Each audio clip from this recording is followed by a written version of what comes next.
ਧੰਨ ਵਾਹਿਗੁਰੂ ਜੀਓ।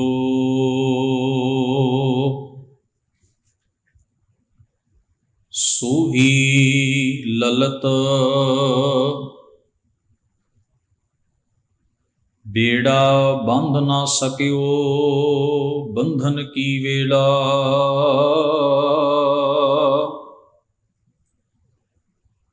ਭਾਰ ਸਰਵਰ ਜਬ ਉਛਲੈ, ਤਾਬ ਤਰਨ ਦੋਹੇਲਾ।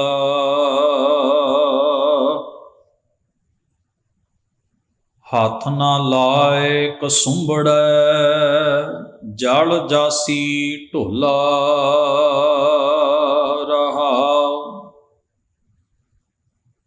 ਇਕ ਆਪੀਨੈ ਪਤਲੀ, ਸ਼ਹਿ ਕੀ ਰੇ ਬੋਲਾ। ਦੁੱਧਾ ਥਣੀ ਨਾ ਆਵਈ, ਫੇਰ ਹੋਏ ਨਾ ਮੇਲਾ। ਕਹੈ ਫਰੀਦ ਸਹੇਲੀ ਹੋ, ਸ਼ਹ ਅਲਾਇਸੀ।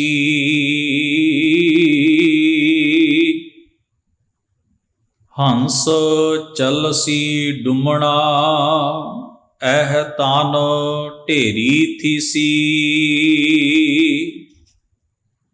ਕਹੈ ਫਰੀਦ ਸਹੇਲੀ ਹੋ, ਸ਼ਹ ਅਲਾਇਸੀ।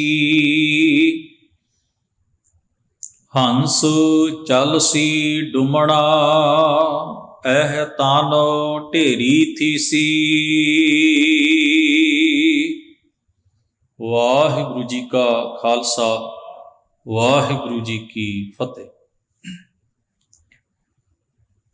ਗਰੀਬ ਨਵਾਜ ਧੰਨ ਧੰਨ ਸਤਿਗੁਰੂ ਗੁਰੂ ਗ੍ਰੰਥ ਸਾਹਿਬ ਮਹਾਰਾਜ ਜੀ ਦੇ ਪਾਵਨ ਹਜ਼ੂਰ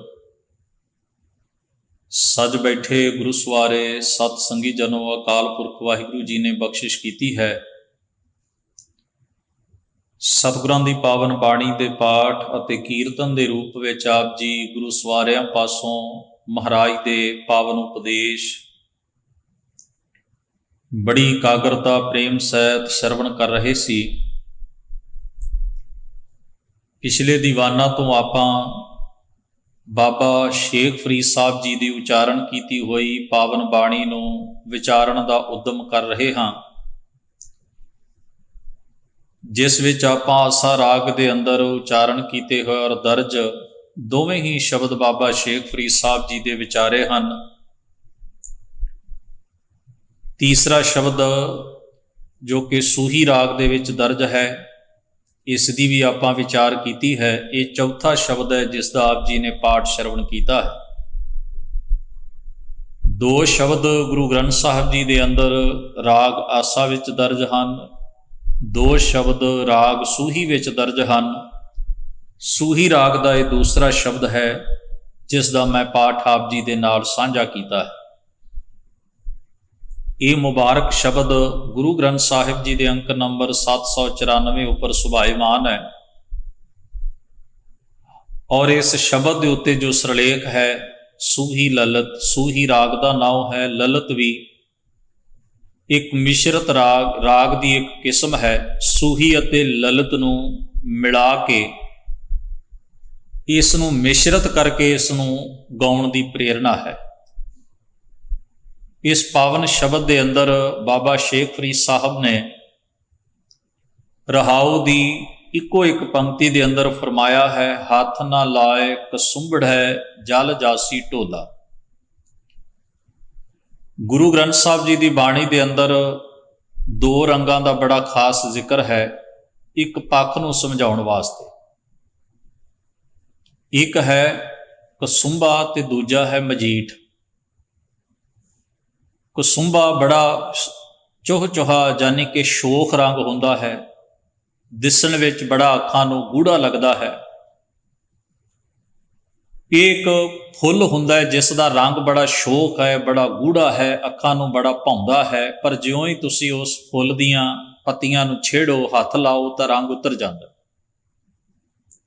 ਯਾਨੀ ਕਿ ਬੜਾ ਕੱਚਾ ਰੰਗ ਜਿਹੜਾ ਦਿਸਣ ਨੂੰ ਤੇ ਬੜਾ ਸੋਹਣਾ ਲੱਗਦਾ ਹੈ, ਗੂੜਾ ਲੱਗਦਾ ਹੈ, ਪਰ ਹਾਂਡਣਸਾਰ ਨਹੀਂ, ਬੜੀ ਛੇਤੀ ਉਤਰ ਜਾਂਦਾ ਹੈ, ਕੱਚਾ ਹੈ। ਤੇ ਮਜੀਠ ਇੱਕ ਬੂਟੀ ਦੀ ਜੜ ਹੈ। ਕੱਪੜੇ ਰੰਗਣ ਵਾਲੇ ਇਸ ਦੀ ਵਰਤੋਂ ਕਰਿਆ ਕਰਦੇ ਸਨ ਇੱਕ ਕੈਮੀਕਲ ਦੇ ਰੂਪ ਦੇ ਵਿੱਚ। ਇਸ ਦੇ ਪਾ ਦੇ ਕੇ ਕੀਤਾ ਹੋਇਆ ਜਿਹੜਾ ਰੰਗ ਹੈ ਉਹ ਉਤਰਦਾ ਨਹੀਂ ਸੀ। ਬਾਣੀ ਦੇ ਵਿੱਚ ਮਹਾਰਾਜ ਨੇ ਮਜੀਠ ਨੂੰ ਇੱਕ ਪੱਕੇ ਰੰਗ ਵਜੋਂ ਉਦਾਹਰਣ ਦੇ ਵਿੱਚ ਵਰਤਿਆ ਹੈ, ਜਿਸ ਨੂੰ ਸਤਿਗੁਰੂ ਸੱਚੇ ਪਾਤਸ਼ਾਹ ਜੀ ਨੇ ਤੇਰਾ ਏਕੋ ਨਾਮ ਮਜੀਠੜਾ, ਰੱਤਾ ਮੇਰਾ ਚੋਲਾ ਸਦ ਰੰਗ ਢੋਲਾ ਲਿਖਿਆ। ਇਹ ਰੰਗ ਬੜਾ ਪੱਕਾ ਹੈ, ਮਜ਼ਬੂਤ ਹੈ, ਕੱਪੜੇ ਦੇ ਰੇਸ਼ਿਆਂ ਵਿੱਚ ਡੂੰਘਾ ਉਤਰ ਜਾਂਦਾ ਹੈ। ਕੱਪੜਾ ਹੰਡ ਜਾਂਦਾ ਹੈ ਪਰ ਰੰਗ ਨਹੀਂ ਜਾਂਦਾ। ਰੰਗ ਮਜ਼ਬੂਤ ਹੈ, ਪੱਕਾ ਹੈ, ਹੰਡਣ ਵਾਲਾ। ਹੁਣ ਅਸੀਂ ਸਮਝੀਏ ਕਿ ਮਹਾਰਾਜ ਨੇ ਬਾਣੀ ਦੇ ਅੰਦਰ ਕਸੁੰਭਾ ਰੰਗ ਕਿਹਨੂੰ ਕਿਹਾ ਤੇ ਮਜੀਠ ਰੰਗ ਕਿਹਨੂੰ ਕਿਹਾ। ਕਸੁੰਭਾ ਰੰਗ ਸਤਿਗੁਰੂ ਨੇ ਚਸਕਿਆਂ ਨੂੰ ਕਿਹਾ ਹੈ, ਵਿਸ਼ੇ ਵਿਕਾਰਾਂ ਦੇ ਚਸਕੇ, ਅਵਗੁਣਾਂ ਦਾ ਸਵਾਦ, ਵਿਕਾਰੀ ਜ਼ਿੰਦਗੀ ਜਿਹੜੀ ਹੈ ਵੀ ਉਹ ਦਿਸਣ ਨੂੰ ਚੰਗੀ ਲੱਗਦੀ ਹੈ, ਬੰਦਾ ਉਸ ਦਾ ਆਨੰਦ ਮਾਣਦਾ ਹੈ, ਉਸ ਵਿੱਚ ਗਲਤਾਨ ਹੋ ਜਾਂਦਾ ਹੈ, ਲੁਭਾਏਮਾਨ ਹੋ ਜਾਂਦਾ ਹੈ, ਫਸ ਜਾਂਦਾ ਹੈ, ਪਰ ਉਹ ਹੰਡਣਸਾਰ ਨਹੀਂ। ਉਹ ਜਿਵੇਂ ਦਾ ਆਨੰਦ ਉਹਦੇ ਵਿੱਚੋਂ ਵਿਖਾਈ ਦਿੰਦਾ ਹੈ, ਜਿਵੇਂ ਦਾ ਸੁੱਖ ਉਹਦੇ ਵਿੱਚੋਂ ਦਿਸਦਾ ਹੈ, ਉਹੋ ਜਿਹਾ ਪ੍ਰਾਪਤ ਨਹੀਂ ਹੁੰਦਾ। ਜਦੋਂ ਬੰਦਾ ਉਹਨਾਂ ਵਿਕਾਰਾਂ ਦੇ ਰਾਹ ਤੇ ਤੁਰ ਪਏ, ਔਗਣਾਂ ਨੂੰ ਕਮਾਉਣ ਤੁਰ ਪਏ, ਪਦਾਰਥਾਂ ਨਾਲ ਹਿੱਤ ਪਾ ਕੇ ਪਦਾਰਥਵਾਦੀ ਸੋਚ ਵਾਲਾ ਬਣ ਜਾਏ, ਫਿਰ ਉਹਦੇ ਚੋਂ ਜਿਹੜੀਆਂ ਤਕਲੀਫਾਂ ਨਿਕਲਦੀਆਂ ਨੇ, ਬੰਦੇ ਦਾ ਮਨ ਛੇਤੀ ਉਹਨਾਂ ਤੋਂ ਫਿੱਕਾ ਹੋ ਜਾਂਦਾ। ਉਹਦੇ ਵਿੱਚੋਂ ਆਨੰਦ, ਉਹ ਸਕੂਨ, ਉਹ ਸੁੱਖ, ਉਹ ਟਿਕਾਓ, ਉਹ ਸਹਿਜ ਜੀਵਨ ਦਾ ਉਹ ਮਕਸਦ ਨਹੀਂ ਨਿਕਲਦਾ ਜੋ ਬਾਹਰੋਂ ਵਿਖਾਈ ਦੇ ਰਿਹਾ ਹੋ। ਤੇ ਮਜੀਠ ਦਾ ਰੰਗ ਸਤਿਗੁਰੂ ਨੇ ਕਿਸ ਨੂੰ ਕਿਹਾ? ਮਜੀਠ ਦਾ ਰੰਗ ਕਿਹਾ ਹੈ ਪਰਮੇਸ਼ਰ ਦੇ ਨਾਮ ਨੂੰ। ਮਜੀਠ ਦਾ ਰੰਗ ਕਿਹਾ ਹੈ ਰੱਬੀ ਗੁਣਾਂ ਨੂੰ। ਮਜੀਠ ਦਾ ਰੰਗ ਕਿਹਾ ਹੈ ਉਸ ਅਕਾਲ ਪੁਰਖ ਵਾਹਿਗੁਰੂ ਦੇ ਹੁਕਮ ਅਨੁਸਾਰ ਚੱਲਣ ਨੂੰ। ਜਿਹੜਾ ਰੰਗ ਪੱਕਾ ਹੈ, ਹੰਡਣਸਾਰ ਹੈ, ਜਿਹੜਾ ਤੁਹਾਨੂੰ ਅੱਜ ਵੀ ਸਹਿਜ ਵਿੱਚ ਰੱਖੇਗਾ, ਕੱਲ ਵੀ ਰੱਖੇਗਾ। ਇਹ ਜੀਵਨ ਦਾ ਚੋਲਾ ਤੇ ਪਾੜ ਸਕਦਾ ਹੈ, ਹੰਡ ਸਕਦਾ ਹੈ, ਪਰ ਇਹ ਰੰਗ ਸਦਾ ਕਾਇਮ ਰਹਿੰਦਾ ਹੈ ਆਖਰੀ ਸਮੇਂ ਤੱਕ। ਤੋ ਸਤਿਗੁਰੂ ਧੰਨ ਗੁਰੂ ਗ੍ਰੰਥ ਸਾਹਿਬ ਜੀ ਦੀ ਬਾਣੀ ਦੇ ਅੰਦਰ ਇਹਨਾਂ ਦੋਵਾਂ ਦੀ ਤਸ਼ਬੀਹ ਐਵੇਂ ਕੀਤੀ ਗਈ ਹੈ, ਤੁਲਨਾ ਐਵੇਂ ਕੀਤੀ ਗਈ ਹੈ। ਤੋ ਰਹਾਉ ਦੇ ਬੰਦ ਵਿੱਚ ਫਰਮਾਉਂਦੇ ਹਨ, ਹੱਥ ਨਾ ਲਾਏ ਕਸੁੰਭੜੈ ਜਲ ਜਾਸੀ ਢੋਲਾ। ਜਿਵੇਂ ਕਿਸੇ ਟਾਹਣੀ ਦੇ ਉੱਤੇ ਫੁੱਲ ਲੱਗੇ ਹੋਣ ਤੇ ਉਹ ਫੁੱਲ ਜਿਹੜੇ ਹਨ ਉਹ ਜਿਸ ਵੇਲੇ ਮੁਰਝਾ ਜਾਂਦੇ ਨੇ, ਗਲ ਜਾਏ ਜਾਂਦੇ ਨੇ, ਤੇ ਆਪਾਂ ਆਮ ਹੀ ਸ਼ਬਦ ਸਜੋ ਆਪਣੀ ਬੋਲੀ ਵਿੱਚ ਵਰਤਿਆ ਜਾਂਦਾ, ਆਪਾਂ ਕਹਿੰਦੇ ਫੁੱਲ ਸੜ ਗਏ ਹਨ। ਯਾਨੀ ਕਿ ਉਹਨਾਂ ਦਾ ਤੇਜ, ਉਹਨਾਂ ਦੀ ਤਾਜ਼ਗੀ, ਉਹਨਾਂ ਦੀ ਜਿਹੜਾ ਖਿੜਾਓ ਹੈ ਉਹ ਮੁੱਕ ਗਿਆ। ਜਿਸ ਵੇਲੇ ਉਹ ਮੁਰਝਾ ਗਏ, ਬਿਲਕੁਲ ਸੜੇ ਜਾਏ ਹੋ ਗਏ ਧੁੱਪ ਨਾਲ, ਤੇ ਆਪਾਂ ਕਹਿੰਦੇ ਫੁੱਲ ਸੜ ਗਏ। ਉਸ ਭਾਵ ਦੇ ਵਿੱਚ ਬਾਬਾ ਸ਼ੇਖ ਫਰੀਦ ਸਾਹਿਬ ਆਖਦੇ ਨੇ, ਹੱਥ ਨਾ ਲਾਏ ਕਸੁੰਭੜੈ, ਕਸੁੰਭੇ ਦੇ ਫੁੱਲ ਨੂੰ ਹੱਥ ਨਾ ਲਾ। ਇਹ ਬੜੀ ਛੇਤੀ ਸੜ ਜਾਣ ਵਾਲਾ ਹੈ। ਹੇ ਮੇਰੇ ਪਿਆਰੇ, ਭਾਵ ਤੋਂ ਪਦਾਰਥਾਂ ਨੂੰ ਸੁੱਖ ਦਾ ਸਾਧਨ, ਪਦਾਰਥ ਸਹੂਲਤ ਹੋ ਸਕਦਾ ਹੈ ਸੰਸਾਰ 'ਚ। ਇੱਕ ਗੱਲ ਨੂੰ ਚੇਤੇ ਰੱਖੀਏ, ਕੋਈ ਵੀ ਵਸਤੂ ਹੈ ਸਾਡੇ ਲਈ ਸਹੂਲਤ ਹੈ, ਪਰ ਜੇ ਬੰਦਾ ਇਹ ਸੋਚੇ ਨਾ ਵੀ ਇਹ ਮੈਨੂੰ ਹਮੇਸ਼ਾ ਵਾਸਤੇ ਸੁੱਖ ਵੀ ਦੇ ਸਕਦੀ, ਮਨ ਦੀ ਸਥਿਤੀ ਨੂੰ ਬਦਲ ਸਕਦੀ ਹੈ, ਐਸਾ ਨਹੀਂ ਹੋ ਸਕਦਾ। ਹੁਣ ਤੁਸੀਂ ਵੇਖੋ ਨਾ, ਮਨੁੱਖ ਦੇ ਅੰਦਰ ਚਾਉ ਹੁੰਦਾ ਹੈ ਵੀ ਮੈਂ ਬਹੁਤ ਚੰਗਾ ਭੋਜਨ ਛਕਾਂ, ਤੇ ਉਹ ਜਿੰਨਾ ਚਿਰ ਉਹਨੂੰ ਪ੍ਰਾਪਤ ਕਰਨ ਦੇ ਉੱਤੇ ਬੜੀ ਮਿਹਨਤ ਕਰਦਾ ਹੈ, ਸਟਰਗਲ ਕਰਦਾ ਹੈ, ਫਿਰ ਉਹਨੂੰ ਛਕਦਾ ਹੈ। ਤੇ ਕੀ ਸੱਚਮੁੱਚ ਹੀ ਚੰਗਾ ਭੋਜਨ ਛਕਣ ਦੇ ਨਾਲ ਹੀ, ਚੰਗੀਆਂ ਰੈਸਪੀਆਂ ਦੇ ਨਾਲ ਹੀ ਮਨੁੱਖ ਦਾ ਮਨ ਸਦਾ ਵਾਸਤੇ ਖੁਸ਼ ਰਹਿ ਸਕਦਾ? ਇੱਕ ਚਾਹ ਤੇ ਹੁੰਦਾ ਹੈ, ਇੱਕ ਸਹੂਲਤ ਹੁੰਦੀ ਹੈ, ਇੱਕ ਟੇਸਟ ਤੇ ਹੁੰਦਾ ਹੈ, ਪਰ ਸਦਾ ਲਈ ਮਨ ਦੀ ਸਥਿਤੀ ਨੂੰ ਉਹ ਖੁਸ਼ੀ ਨਹੀਂ ਦੇ ਸਕਦੇ। ਮਨੁੱਖ ਚਾਹੇ ਵੀ ਮੇਰੇ ਕੋਲ ਸਾਦੇ ਵਸਤਰ ਹਨ, ਬਹੁਤ ਮਹਿੰਗੇ ਵਸਤਰ ਹੋਣ ਜਿਹੜੇ ਮੈਂ ਆਪਣੇ ਤਨ ਦੇ ਉੱਤੇ ਪਹਿਨਾਂ, ਤੇ ਜੇ ਕੋਈ ਇਹ ਆਖੇ ਵੀ ਇਹੋ ਜਿਹੀ ਸਹੂਲਤ ਮਾਣ ਕੇ ਬਹੁਤ ਮਹਿੰਗੇ ਵਸਤਰ ਆਪਣੇ ਤਨ ਦੇ ਉੱਤੇ ਸਜਾ ਕੇ ਮੇਰੇ ਮਨ ਨੂੰ ਵੀ ਟਿਕਾ ਆ ਜਾਏ, ਤੇ ਐਸਾ ਨਹੀਂ ਹੋ ਸਕਦਾ। ਹਾਂ, ਉਹਨਾਂ ਨੂੰ ਪਹਿਨ ਕੇ ਥੋੜੇ ਚਿਰ ਦਾ ਚਾਅ ਜ਼ਰੂਰ ਹੋ ਸਕਦਾ ਹੈ, ਬੰਦੇ ਨੂੰ ਥੋੜੇ ਸਮੇਂ ਦੀ ਇੱਕ ਖੁਸ਼ੀ ਦਾ ਹੁਲਾਰਾ ਜ਼ਰੂਰ ਹੋ ਸਕਦਾ ਹੈ ਵੀ ਮੇਰੇ ਕੋਲ ਚੰਗਾ ਹੈ ਤੇ ਵੇਖੋ ਮੈਂ ਪਹਿਨਿਆ। ਪਰ ਮਨ ਦੀ ਸਥਿਤੀ ਨੂੰ ਉਹ ਬਦਲ ਨਹੀਂ ਸਕਦੇ, ਕਿਉਂਕਿ ਮਨ ਦੇ ਅੰਦਰ ਦੇ ਦੁੱਖ ਦਾ, ਮਨ ਦੇ ਅੰਦਰ ਦੀ ਤਕਲੀਫ ਦਾ, ਮਨ ਦੇ ਅੰਦਰ ਦੀ ਭਟਕਣਾ ਦਾ ਕਾਰਨ ਜਿਹੜਾ ਹੈ ਉਹ ਪਦਾਰਥਾਂ ਦੀ ਥੋੜ ਨਹੀਂ, ਉਹ ਸਾਡੇ ਅੰਦਰ ਦੇ ਮਨ ਅੰਦਰ ਵਸੇ ਹੋਏ ਰੋਗ ਨੇ, ਮਨ ਅੰਦਰ ਵਸੇ ਹੋਏ ਵਿਕਾਰ ਨੇ। ਤੋ ਮਨ ਦਾ ਇਲਾਜ ਮਨ ਨੂੰ ਸਮਝ ਕੇ ਹੀ ਕੀਤਾ ਜਾਏ।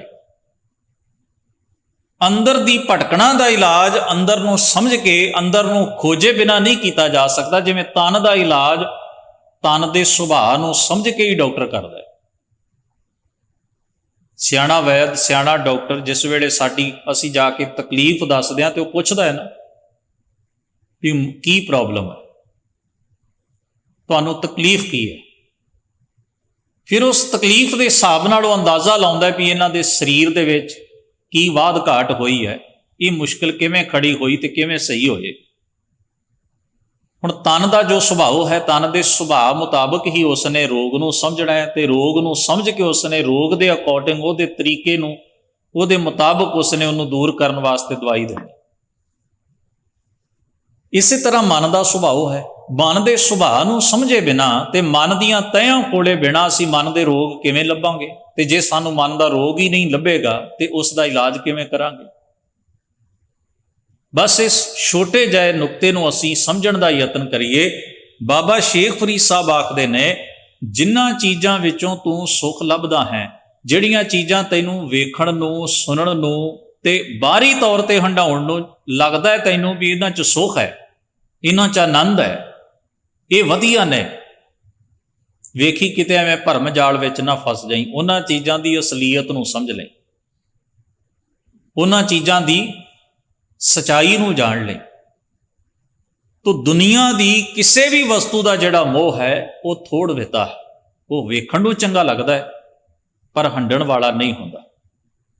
ਦੁਨੀਆ ਦੇ ਕਿਸੇ ਵੀ ਪਦਾਰਥ ਦਾ ਜਿਹੜਾ ਚਸਕਾ ਹੈ ਉਹ ਥੋੜੇ ਸਮੇਂ ਲਈ ਵੇਖਣ ਨੂੰ ਚੰਗਾ ਲੱਗਦਾ ਹੈ ਪਰ ਉਹ ਜੀਵਨ ਨਾਲ ਹੰਡਣ ਵਾਲਾ ਨਹੀਂ, ਜਾਣੀ ਕਿ ਆਤਮਿਕ, ਮਾਨਸਿਕ ਸਕੂਨ ਤੇ ਸੁੱਖ ਦੇਣ ਵਾਲਾ ਨਹੀਂ। ਇਸ ਵਾਸਤੇ ਬਾਬਾ ਸ਼ੇਖ ਫਰੀਦ ਸਾਹਿਬ ਨੇ ਆਰੰਭ ਦੇ ਵਾਕ ਵਿੱਚ ਕਿਹਾ, ਬੇੜਾ ਬੰਧ ਨਾ ਸਕਿਓ ਬੰਧਨ ਕੀ ਵੇੜਾ। ਬੇੜਾ ਜਾਂ ਬੇੜੀ ਕਿਉਂ ਤਿਆਰ ਕਰਦਾ ਕੋਈ? ਜਿੱਥੇ ਉਹਨੂੰ ਲੱਗੇਗਾ। ਹੁਣ ਤੁਸੀਂ ਵੇਖੋ ਨਾ, ਜਿਹੜੇ ਇਲਾਕੇ ਵਿੱਚ ਕੋਈ ਦਰਿਆ ਹੀ ਹੈ ਨਹੀਂ, ਨਦੀ ਹੈ ਨਹੀਂ, ਉੱਥੇ ਕੋਈ ਬੇੜੀਆਂ ਬਣਾਏਗਾ? ਬਿਲਕੁਲ ਨਹੀਂ। ਜੇ ਉਹ ਬਣਾ ਵੀ ਲਏ ਤੇ ਉਹਨੇ ਕਰਨੀ ਕੀ ਹੈ? ਜ਼ਮੀਨ ਦੇ ਉੱਤੇ ਤਾਂ ਬੇੜੀ ਨੇ ਨਹੀਂ ਨਾ ਚੱਲਣਾ, ਪਾਣੀ ਦੇ ਉੱਤੇ ਚੱਲਣਾ। ਜਿਸ ਇਲਾਕੇ ਵਿੱਚ ਕੋਈ ਸਮੁੰਦਰ ਹੈ, ਜਿਸ ਇਲਾਕੇ ਦੇ ਵਿੱਚ ਧਰਤੀ ਦੇ ਜਿਸ ਹਿੱਸੇ ਦੇ ਉੱਤੇ ਨਦੀਆਂ ਵਗਦੀਆਂ ਨੇ, ਦਰਿਆ ਵਗਦੇ ਨੇ, ਜਾਂ ਕੋਈ ਬਹੁਤ ਵੱਡੇ ਪੂਲ ਹੋਣ, ਸਰੋਵਰ ਹੋਣ, ਉੱਥੇ ਕੋਈ ਤੈਰਨ ਵਾਸਤੇ ਜਾਂ ਉੱਥੇ ਕੋਈ ਸੈਰ ਕਰਨ ਵਾਸਤੇ ਜਾਂ ਨਦੀ ਜਾਂ ਦਰਿਆ ਨੂੰ ਪਾਰ ਕਰਨ ਵਾਸਤੇ ਜਿਸ ਧਰਤੀ ਦੇ ਜਿਸ ਹਿੱਸੇ ਵਿੱਚ ਪਾਣੀ ਦੀ ਬਹੁਤਾਤ ਹੋਵੇ, ਇਉਂ ਕਹਿ ਲਓ, ਉੱਥੇ ਬੇੜੀਆਂ ਬਣਾਉਣ ਵਾਲੇ ਵੀ ਹੋਣਗੇ। ਉੱਥੇ ਜਿੱਥੇ ਸਮੁੰਦਰ ਹੈ ਉੱਥੇ ਸਮੁੰਦਰੀ ਜਹਾਜ਼ ਤੇ ਬੇੜੇ ਵੀ ਬਣਦੇ ਹੋਣਗੇ, ਕਿਉਂਕਿ ਉੱਥੇ ਲੋੜ ਹੈ। ਹੁਣ ਜਿਸ ਇਲਾਕੇ ਦੇ ਲੋਕਾਂ ਨੂੰ ਦਰਿਆ ਪੈਂਦਾ ਹੈ ਤੇ ਦਰਿਆ ਦੇ ਪਾਰ ਲੰਘਣ ਵਾਸਤੇ ਉਹਨਾਂ ਨੂੰ ਸਾਧਨ ਚਾਹੀਦਾ ਹੈ, ਬੇੜੀ ਤੇ ਬੇੜੀ ਨੂੰ ਬਣਾਉਣਾ। ਹੁਣ ਵਕਤ ਸਿਰ ਜਿਨ੍ਹਾਂ ਨੇ ਬੇੜੀ ਨਹੀਂ ਬਣਾਈ ਤੇ ਦਰਿਆ ਤੋਂ ਪਾਰ ਜਾਣਾ ਹੋਵੇ ਤੇ ਸਾਧਨ ਕੋਈ ਹੋਵੇ ਨਾ, ਉਹਨਾਂ ਲੋਕਾਂ ਨੂੰ ਫਿਰ ਦੂਜੇ ਲੋਕ ਇਹੀ ਮਿਹਣਾ ਮਾਰਨਗੇ ਨਾ ਵੀ ਜਦੋਂ ਤੁਹਾਨੂੰ ਪਤਾ ਹੈ ਵੀ ਸਾਨੂੰ ਦਰਿਆ ਤੋਂ ਦੂਜੇ ਪਾਰ ਜਾਣਾ ਪੈਂਦਾ ਤੇ ਕੋਈ ਬੇੜੀ ਤਿਆਰ ਕਰੋ, ਜਾਨੀ ਕਿ ਦਰਿਆ ਜਾਂ ਨਦੀ ਤੋਂ ਪਾਰ ਲੰਘਣ ਵਾਸਤੇ ਕੋਈ ਸਾਧਨ ਬਣਾਓ। ਇਸੇ ਤਰ੍ਹਾਂ ਬਾਬਾ ਸ਼ੇਖ ਫਰੀਦ ਸਾਹਿਬ ਕਹਿੰਦੇ ਨੇ ਵੀ ਜਦੋਂ ਵੇਲਾ ਹੁੰਦਾ ਹੈ ਨਾ, ਸਾਡੇ ਜੀਵਨ ਵਿੱਚ ਵਕਤ ਹੁੰਦਾ ਹੈ ਜਦੋਂ ਸਾਨੂੰ ਚਾਹੀਦਾ ਹੈ ਵੀ ਅਸੀਂ ਆਪਣੀ ਜ਼ਿੰਦਗੀ ਦਾ ਬੰਨ ਨੂੰ ਬੰਨੀਏ, ਸਾਧਨ ਇਕੱਠਾ ਕਰੀਏ, ਵੀ ਮੁਸ਼ਕਲ ਤੋਂ ਪਹਿਲਾਂ ਅਸੀਂ ਆਪਣੇ ਸਾਧਨ ਮਜ਼ਬੂਤ ਨਹੀਂ ਕਰਦੇ। ਜਿਸ ਵੇਲੇ ਸਾਨੂੰ ਮੁਸ਼ਕਲ ਆ ਘੇਰਦੀ ਹੈ ਫਿਰ ਸਾਡੇ ਕੋਲ ਸਾਧਨ ਕੋਈ ਨਹੀਂ ਹੁੰਦਾ। ਐਸੀ ਸਥਿਤੀ ਦੇ ਵਿੱਚ ਅਸੀਂ ਮੁਸ਼ਕਲਾਂ ਵਿੱਚ ਘਿਰੇ ਹੋਏ ਦੁੱਖ ਭੋਗਦੇ। ਹੁਣ ਇਹਨੂੰ ਸਮਝੀਏ, ਇਸ ਉਦਾਹਰਣ ਨੂੰ, ਕਿ ਬਾਬਾ ਸ਼ੇਖ ਫਰੀਦ ਸਾਹਿਬ ਨੇ ਬੇੜਾ ਕਿਹਨੂੰ ਕਿਹਾ। ਮਹਾਰਾਜ ਗੁਰੂ ਨਾਨਕ ਸਾਹਿਬ ਦਾ ਇਸੇ ਹੀ ਰਾਗ ਦੇ ਵਿੱਚ ਇੱਕ ਸ਼ਬਦ ਹੈ, ਸੂਹੀ ਰਾਗ ਵਿੱਚ, ਜਗਤ ਗੁਰੂ ਨਾਨਕ ਸਾਹਿਬ ਦਾ, ਜਪ ਤਪ ਕਾ ਬੰਧ ਬੇੜਲਾ ਜਿਤ ਲੰਘੈ ਵਹੇਲਾ, ਨਾ ਸਰਵਰ ਨਾ ਉਛਲੈ। ਸਤਿਗੁਰੂ ਨੇ ਆਖਿਆ ਐਸਾ ਤਰਨ ਸੁਹੇਲਾ। ਮਹਾਰਾਜ ਨੇ ਆਖਿਆ ਜਾਪ ਤਪ ਕਾ ਬੰਧ ਬੇੜਦਾ। ਇਉਂ ਲੱਗਦਾ ਜਿਵੇਂ ਗੁਰੂ ਨਾਨਕ ਸਾਹਿਬ ਨੇ ਇਸੇ ਸ਼ਬਦ ਦੀ ਵਿਆਖਿਆ ਵਿੱਚ ਹੀ ਉਹ ਸ਼ਬਦ ਲਿਖਿਆ ਹੋ। ਜਪ ਦਾ ਮਤਲਬ ਕੀ ਹੈ? ਦ੍ਰਿੜ। ਤਪ ਦਾ ਮਤਲਬ ਹੈ ਮਸ਼ੱਕਤ, ਅਭਿਆਸ। ਭਾਵ ਪਹਿਲਾਂ ਤਾਂ ਅਕਾਲ ਪੁਰਖ ਦੇ ਨਾਮ, ਉਹਦੇ ਗੁਣਾਂ ਨੂੰ ਦ੍ਰਿੜ ਕਰ ਹਿਰਦੇ 'ਚ, ਫਿਰ ਉਹਨਾਂ ਦੀ ਪ੍ਰੈਕਟਿਸ ਕਰ, ਅਭਿਆਸ ਕਰ, ਉਹਨਾਂ ਨੂੰ ਕਮਾ, ਆਪਣੇ ਜੀਵਨ ਵਿਹਾਰ ਵਿੱਚ ਲੈ ਕੇ ਆ। ਤੇ ਜੇ ਤੂੰ ਪਹਿਲਾਂ ਹੀ ਇਹ ਗੁਣ ਆਪਣੇ ਜੀਵਨ 'ਚ ਵਸਾ ਕੇ ਉਹਨਾਂ ਦਾ ਅਭਿਆਸ ਕੀਤਾ ਹੋਏਗਾ, ਫਿਰ ਵਿਸ਼ੇ ਵਿਕਾਰਾਂ ਦਾ ਹੜ ਤੈਨੂੰ ਨਾਲ ਰੋੜ ਕੇ ਨਹੀਂ ਲਿਜਾ ਸਕਦਾ। ਫਿਰ ਤੂੰ ਬਚਿਆ ਰਹੇਗਾ, ਕਿਉਂਕਿ ਤੇਰੇ ਕੋਲ ਸਾਧਨ। ਕੁੜੱਤਣ ਤੋਂ ਕਿਹੜੇ ਹਿਰਦੇ ਬਚੇ ਰਹਿ ਸਕਦੇ ਨੇ? ਜਿਨ੍ਹਾਂ ਨੇ ਪਹਿਲਾਂ ਹੀ ਸਹਿਜ ਕਮਾਇਆ ਹੋਵੇ। ਮੰਦਾ ਬੋਲਣ ਤੋਂ ਕਿਹੜੀ ਜ਼ਬਾਨ ਬਚੀ ਰਹਿ ਸਕਦੀ ਹੈ? ਜਿਸ ਨੇ ਪਹਿਲਾਂ ਹੀ ਮਿੱਠਾ ਬੋਲਣ ਦਾ ਸਲੀਕਾ ਜ਼ਿੰਦਗੀ ਦੇ ਵਿੱਚ ਕਮਾਇਆ ਹੋ। ਨਹੀਂ ਤੇ ਮੌਕੇ ਤੇ ਬੰਦਾ ਥੋੜੀ ਇਹ ਗੁਣ ਵਰਤ ਸਕਦਾ ਜਿਹਦੇ ਕੋਲ ਹੈ ਹੀ ਨਹੀਂ। ਜਿਨ ਗੁਣ ਪੱਲੇ ਦਾਨ ਕਾ ਮਾਣਕ ਵਣ ਜੈਸੇ।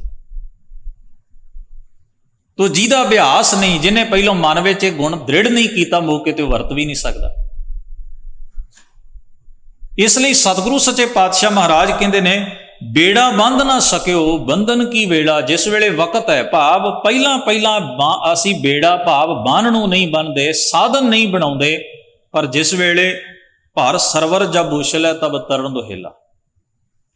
ਜਦੋਂ ਸੰਸਾਰ ਦਾ ਸਰੋਵਰ ਉਛਲਣ ਲੱਗਦਾ ਹੈ, ਭਾਵ ਵਿਕਾਰਾਂ ਦਾ ਜ਼ੋਰ ਸੁਰਤ ਉੱਤੇ ਪੈ ਜਾਂਦਾ ਹੈ, ਫਿਰ ਇਹਨਾਂ ਤੋਂ ਬਚਣਾ ਬਹੁਤ ਔਖਾ ਹੋ। ਫਿਰ ਕਹਿੰਦੇ ਕਹਾਉਂਦੇ ਮਨੁੱਖ ਵਿਸ਼ੇ ਵਿਕਾਰਾਂ ਦੀ ਇਸ ਘੁੰਮਣ ਘੇਰੀ ਵਿੱਚ ਫਸ ਜਾਂਦੇ ਨੇ, ਕਿਉਂਕਿ ਇਹ ਇੱਕ ਸਾਡੇ ਅੰਦਰ ਜ਼ੋਰ ਚੱਲ ਰਿਹਾ। ਸਾਡੀ ਸੁਰਤ ਜਿੰਨੀ ਮਜ਼ਬੂਤ ਹੋਏਗੀ, ਤਾਕਤਵਰ ਹੋਏਗੀ, ਉਨਾ ਹੀ ਔਗਣਾਂ ਤੇ ਵਿਸ਼ਿਆਂ ਦਾ ਸਾਹਮਣਾ ਕਰ ਪਾਏਗੀ। ਨਹੀਂ ਤੇ ਉਹ ਡੋਲ ਜਾਏ, ਭਟਕ ਜਾਏ। ਇਸ ਵਾਸਤੇ ਪਾਤਸ਼ਾਹ ਜੀ ਅੱਗੇ ਫਰਮਾਉਂਦੇ ਨੇ, ਇਕੇ ਆਪੀ ਨੈ ਪਤਲੀ ਸ਼ਹਿ ਕੇ ਰੇ ਬੋਲਾ। ਇਸ ਨੂੰ ਗੁਰਬਾਣੀ ਦੇ ਵਿਚਾਰਵਾਨਾਂ ਨੇ ਇਹ ਕਿਹਾ, ਇੱਥੇ ਸ਼ਬਦ ਸ਼ਹਿ ਕੇਰੇ ਲਿਖਿਆ। ਉਹਨਾਂ ਨੇ ਇਸ ਨੂੰ ਸੰਧੀ ਛੇਦ ਕਰਨ ਲਈ ਕਿਹਾ ਵੀ ਸ਼ਹਿ ਕੇ ਰੇ ਬੋਲਾ। ਰੇ ਦਾ ਮਤਲਬ ਹੁੰਦਾ ਹੈ ਅਨਾਦਰ ਯੋਗ। ਜਿਵੇਂ ਸ਼ਬਦ ਆਉਂਦਾ ਹੈ ਰੇ ਰੇ ਦਰਗਾਹ ਕਹੈ ਨਾ ਕੋ। ਇੱਕ ਥਾਂ ਹੁੰਦੀ ਹੈ ਜਿੱਥੇ ਅਸੀਂ ਜਾਈਏ ਤੇ ਸਾਨੂੰ ਆਦਰ ਮਿਲਦਾ। ਕਿਉਂ ਮਿਲਦਾ? ਕਿਉਂਕਿ ਉਹਨਾਂ ਲੋਕਾਂ ਦੀ ਨਜ਼ਰ ਵਿੱਚ ਸਾਡੀ ਇੱਜ਼ਤ ਹੈ। ਕਿਉਂ ਇੱਜ਼ਤ ਹੈ? ਅਸੀਂ ਕੋਈ ਚੰਗਾ ਕੀਤਾ ਤੇ ਉਹਨਾਂ ਨੂੰ ਚੰਗਾ ਲੱਗਿਆ, ਉਹਨਾਂ ਸਾਡੀ ਇੱਜ਼ਤ ਕੀਤੀ, ਆਦਰ ਕੀਤਾ। ਇੱਕ ਸਭਾ ਐਸੀ ਹੈ ਜਿੱਥੇ ਅਸੀਂ ਜਾਂਦੇ ਹਾਂ ਤੇ ਸਾਨੂੰ ਰੇ ਕਹਿ ਕੇ, ਯਾਨੀ ਕਿ ਸਾਡੀ ਬੇਇੱਜ਼ਤੀ ਕਰਕੇ ਸਾਨੂੰ ਬੁਲਾਇਆ ਜਾਂਦਾ ਤੇ ਵੇਖਿਆ ਜਾਂਦਾ। ਕਿਉਂ? ਕਿਉਂਕਿ ਸਾਡਾ ਕੰਮ ਉਹਨਾਂ ਨੂੰ ਪਸੰਦ ਨਹੀਂ ਹੋਏਗਾ। ਮਹਾਰਾਜ ਆਖਦੇ ਨੇ, ਐਸਾ ਕਰ ਵੀ ਪਰਮੇਸ਼ਰ ਦੇ ਦਰ ਦੇ ਉੱਤੇ ਤੈਨੂੰ ਅਨਾਦਰ ਨਾ ਸਹਿਣਾ ਪਵੇ, ਤੈਨੂੰ ਜਲਾਲਤ ਦਾ ਸਾਹਮਣਾ ਨਾ ਕਰਨਾ ਪਵੇ। ਉਹ ਕਰਮ ਕਰ, ਆਓ ਬੈਠ ਆਦਰ ਸ਼ੁਭ ਦਿਓ। ਤੈਨੂੰ ਆਦਰ ਮਿਲੇ, ਸਤਿਕਾਰ ਮਿਲੇ, ਮਾਣ ਮਿਲੇ। ਗਰੀਬ ਨਵਾਜ ਪਾਤਸ਼ਾਹ ਨੇ ਇਸੇ ਕਰਕੇ ਤੁਸੀਂ ਵੇਖੋ ਬਾਣੀ ਦੇ ਵਿੱਚ ਪਰਮੇਸ਼ਰ ਦੇ ਰਾਹ ਤੇ ਚੱਲਣ ਵਾਲਿਆਂ ਦੀ ਕੋਈ ਲਿਸਟ ਲੰਬੀ ਚੌੜੀ ਨਹੀਂ ਬਿਆਨ ਕੀਤੀ ਕਿ ਆਹ ਮਨੁੱਖ ਦਾ ਮੈਂ। ਉਹਨਾਂ ਆਖਿਆ ਜਿਹੜਾ ਵੀ ਉਸ ਰਾਹ ਤੇ ਚੱਲਦਾ ਹੈ, ਮੈਂ ਉਹਦੇ ਕਦਮਾਂ ਦੀ ਖਾਕ ਲੋੜਦਾ। ਇਹ ਰਿਸਪੈਕਟ ਹੈ, ਇਹ ਸਤਿਕਾਰ ਹੈ, ਇਹ ਆਦਰ ਹੈ। ਤੋ ਗਰੀਬ ਨਵਾਜ ਮਹਾਰਾਜ ਨੇ ਇੱਥੇ ਸ਼ਬਦ ਵਰਤਿਆ, ਇੱਕ ਆਪੀ ਨੇ ਪਤਲੀ। ਕਈ ਇੱਕ ਆਪਣੇ ਆਪ ਵਿੱਚ, ਪਤਲੀ ਦਾ ਮਤਲਬ ਹੁੰਦਾ ਕਮਜ਼ੋਰ। ਕਮਜ਼ੋਰ ਜੀਵਨ ਵਾਲੀਆਂ, ਕਮਜ਼ੋਰ ਸੁਰਤ ਵਾਲੀਆਂ ਜਿੰਦਾਂ ਹਨ, ਜੀਵ ਇਸਤਰੀਆਂ ਹਨ, ਜਿਹੜੀਆਂ ਵਿਸ਼ੇ ਵਿਕਾਰਾਂ ਦੇ ਹੱਥੋਂ ਜਲੀਲ ਹੋ ਕੇ ਖੁਆਰ ਹੋਈਆਂ ਨੇ। ਤੇ ਉਹਨਾਂ ਨੂੰ ਅੰਤਰ ਆਤਮੇ ਦੀ ਕਮਜ਼ੋਰੀ ਵਾਲੀਆਂ ਨੂੰ, ਕਮਜ਼ੋਰ ਸੁਰਤ ਵਾਲੀਆਂ ਨੂੰ, ਵਿਕਾਰਾਂ ਦੇ ਹੜ ਵਿੱਚ ਵਹਿ ਕੇ ਆਪਣੇ ਜੀਵਨ ਕਿਰਦਾਰ ਨੂੰ ਮੈਲਾ ਕਰ ਲੈਣ ਵਾਲੀਆਂ ਜਿੰਦਾਂ ਤੇ ਜੀਵ ਇਸਤਰੀਆਂ ਨੂੰ ਸ਼ਹਿ ਕੇ ਰੇ ਬੋਲਾ। ਸ਼ਾਹ ਦੇ, ਪਰਮੇਸ਼ਰ ਦੇ ਅਨਾਦਰ ਭਰੇ ਬੋਲ ਸਹਿਣੇ ਪੈਂਦੇ ਹਨ। ਇਸ ਨੂੰ ਬੜੇ ਪਿਆਰੇ ਖੂਬਸੂਰਤ ਸ਼ਬਦਾਂ ਵਿੱਚ ਟੀਕਾਕਾਰਾਂ ਨੇ ਕਿਹਾ, ਇੱਕ ਤਾਂ ਪਰਮੇਸ਼ਰ ਦਾ ਹੁਕਮ ਡਾਢਾ ਹੈ। ਸ਼ਹਿ ਕੇ ਰੇ ਬੋਲਾ ਦਾ ਮਤਲਬ ਵਾਹਿਗੁਰੂ ਦਾ ਹੁਕਮ ਅਟਲ। ਡਾਢਾ ਦਾ ਮਤਲਬ ਹੁੰਦਾ ਜਿਹੜਾ ਬਦਲਣ ਯੋਗ ਨਾ ਹੋਵੇ, ਜਿਹਨੂੰ ਤੁਸੀਂ ਅਸੀਂ ਕੋਈ ਤੀਜਾ ਚ ਕੋਈ ਵੀ ਰਲ ਕੇ ਤਬਦੀਲ ਨਾ ਕਰ ਸਕੇ। ਉਹ ਅਟਲ ਹੈ, ਉਹਦੇ ਮੁਤਾਬਕ ਜੋ ਚੰਗਾ ਕਰੇਗਾ ਚੰਗਾ ਬਣੇਗਾ, ਮੰਦਾ ਕਮਾਏਗਾ ਮੰਦਾ ਬਣੇਗਾ। ਕਰਮੀ ਆਪੋ ਆਪਣੀ ਕੀ ਨੇੜੇ ਕੇ ਦੂਰ। ਜਿਹੜਾ ਇਸ ਕਾਇਦੇ ਨੂੰ ਬਦਲ ਨਹੀਂ ਸਕਦਾ, ਤਾਂ ਹੁਕਮ ਅਟੱਲ ਹੋ ਗਿਆ ਨਾ ਵੀ ਜੇ ਮੰਦਾ ਕਮਾਏਗਾ ਤੇ ਮੰਦਾ ਹੋ ਜਾਏਗਾ। ਤੇ ਇਹਦੇ ਬਾਵਜੂਦ ਵੀ, ਇਸ ਹੁਕਮ ਦੇ ਅਨੁਕੂਲ ਬਾਵਜੂਦ ਵੀ, ਜੇ ਕੋਈ, ਜਿਵੇਂ ਮੈਂ ਇਹਨੂੰ ਉਦਾਹਰਣ ਦਿਆਂ ਕਿ ਪੁਲਿਸ ਵਾਲਾ ਚੌਂਕ ਵਿੱਚ ਖੜਾ ਹੈ ਤੇ ਨਿਯਮ ਇਹ ਹੈ ਵੀ ਜਿਹੜਾ ਰੈੱਡ ਸਿਗਨਲ ਦੇ ਉੱਤੇ ਨਹੀਂ ਰੁਕੇਗਾ ਉਹਨੂੰ ਟਿਕਟ ਮਿਲ ਜਾਣੀ ਹੈ। ਹੁਣ ਕਾਨੂੰਨ ਅਟੱਲ ਹੈ ਤੇ ਕਾਨੂੰਨ ਫੋਲੋ ਕਰਾਉਣ ਵਾਲਾ ਵੀ ਉੱਥੇ ਖੜਾ ਹੈ। ਤੇ ਸਾਡੀ ਹੋ ਜਾਏ ਬੇਧਿਆਨੀ, ਅਸੀਂ ਜਾ ਰਹੇ ਹਾਂ, ਬੇਧਿਆਨੀ ਹੋਵੇ ਤੇ ਅਸੀਂ ਪਰਵਾਹ ਹੀ ਨਾ ਕਰੀਏ ਵੀ ਕੋਈ ਨਹੀਂ, ਲੰਘ ਹੀ ਜਾਣਾ, ਇੱਥੇ ਕੀ ਹੋਣ ਡਿਆ। ਹੁਣ ਦੋ ਚੀਜ਼ਾਂ ਰਲ ਗਈਆਂ ਨਾ, ਹੁਕਮ ਡਾਢਾ ਹੈ ਤੇ ਡਾਢਾ ਹੁਕਮ ਕਦੋਂ ਲਾਗੂ ਹੋਣਾ ਹੈ ਸਾਡੇ ਦੇ ਉੱਤੇ? ਜਦੋਂ ਅਸੀਂ ਬੇਧਿਆਨੀ ਕਰ ਗਏ, ਅਸੀਂ ਕ੍ਰੋਸ ਕਰ ਗਏ, ਅੱਗੇ ਸਾਨੂੰ ਉਹਨੇ ਘੇਰ ਲਿਆ, ਉਹਨੇ ਕਿਹਾ ਵੀ ਖਲੋਵੋ, ਤੇ ਟਿਕਟ ਕੱਟ ਕੇ ਉਹਨੇ ਸਾਡੇ ਹੱਥ 'ਚ ਫੜਾਈ ਵੀ ਇਹ ਤੁਹਾਨੂੰ ਜੁਰਮਾਨਾ ਹੈ। ਦੋ ਗੱਲਾਂ ਰਲ ਗਈਆਂ ਨੇ ਵੀ ਹੁਕਮ ਅਟੱਲ ਹੈ, ਹੁਕਮ ਮਨਵਾਉਣ ਵਾਲਾ ਵੀ ਉੱਥੇ ਹੀ ਖੜਾ ਹੈ ਜਿਹਦੇ ਕੋਲ ਕਾਨੂੰਨ ਦੀ ਤਾਕਤ ਹੈ। ਪਰ ਉਹ ਟਿਕਟ ਵਾਲਾ ਕਾਨੂੰਨ ਸਾਡੇ ਤੇ ਉਦੋਂ ਹੀ ਲਾਗੂ ਹੋਇਆ ਨਾ ਜਦੋਂ ਅਸੀਂ ਕਾਨੂੰਨ ਤੋੜ ਲਿਆ। ਜੇ ਨਹੀਂ ਤੋੜਿਆ ਤੇ ਧੱਕੇ ਨਾਲ ਤੇ ਸਾਨੂੰ ਕੋਈ ਨਹੀਂ ਟਿਕਟ ਦੇ ਰਿਹਾ। ਇਉਂ ਸਮਝੋ ਇਸ ਪੰਕਤੀ ਨੂੰ ਵੀ ਅਸੀਂ ਜਿਸ ਵੇਲੇ ਸੁਰਤ ਕਰਕੇ ਕਮਜ਼ੋਰ ਹੋਏ, ਪਰਮੇਸ਼ਰ ਦਾ ਹੁਕਮ ਉਦੋਂ ਹੀ ਸਾਡੇ ਤੇ ਲਾਗੂ ਹੋ ਗਿਆ ਵੀ ਜੋ ਪਾਪ ਕਮਾਣਾ ਪਾਪੀ ਜਾਣੀ ਹੈ।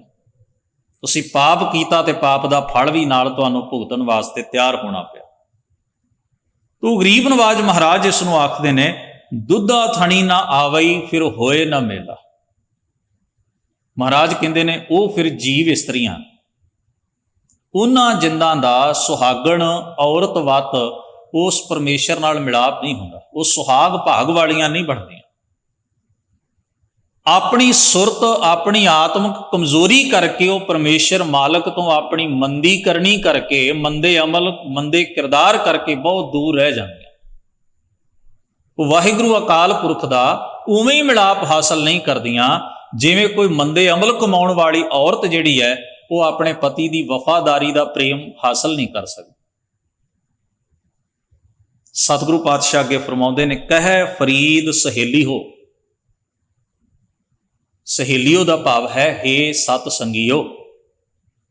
ਫਰੀਦ ਜੀ ਆਖਦੇ ਹਨ, ਹੇ ਸਤ ਸੰਗੀ ਸਹੇਲੀਓ ਸ਼ੌਹ ਅਲਾਏ ਸੀ। ਖਸਮ ਨੂੰ ਜਪੋ, ਸ਼ੌਹ ਖਸਮ ਮਾਲਕ, ਅਲਾਏ ਸੀ ਅਲਾਓ ਆਖੋ, ਉਸ ਅੱਲਾਹ ਨੂੰ ਜਪੋ, ਉਸ ਖੁਦਾ ਦਾ ਨਾਂ ਲਓ, ਉਸ ਪਰਮੇਸ਼ਰ ਦੀ ਸਿਫਤ ਸਲਾਹ ਕਰੋ। ਚੇਤੇ ਰੱਖੋ ਹੰਸ ਚੱਲਸੀ ਡੁੰਮਣਾ, ਇਹ ਤਨ ਢੇਰੀ ਥੀ ਸੀ। ਜੇ ਅਸੀਂ ਆਪਣੀ ਸੁਰਤ ਨੂੰ ਵਿਕਾਰਾਂ ਤੇ ਵਿਸ਼ਿਆਂ ਤੋਂ ਨਾ ਮੋੜਿਆ ਤੇ ਸਾਡੀ ਹਾਲਤ ਪਤਾ ਕੀ ਹੋਣੀ ਹੈ?